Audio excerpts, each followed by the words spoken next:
Tetapi sebaik-baiknya tunjuklah muka sendiri. Bila kita nak buat TikTok live ni, dia kena ada basic setup lah. Okay? Basic setup dia sama juga macam kita nak shoot content, tetapi dia terpulang kepada konsep juga. 4 perkara yang paling penting adalah lighting, pencahayaan yang baik.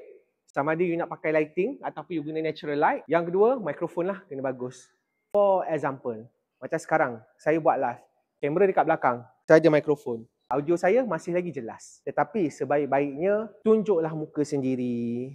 Sebab sebelum ni TikTok memang dah pernah announce di mana kalau ada buat TikTok live tak nampak muka, ada possibility boleh kena ban dan juga restricted. Guideline dan juga compliance untuk TikTok live ni kita kena ikutlah the community guideline. Kita tak boleh overclaim, kita tidak boleh menyebutkan tentang benda-benda yang berkaitan perjudian, gambling tidak boleh, free gift apa semua tidak boleh dinyatakan. Kalau boleh kita cuba elak untuk menyebut perkataan-perkataan tersebut. Dan gunalah bahasa yang mudah dan relatable to your audience.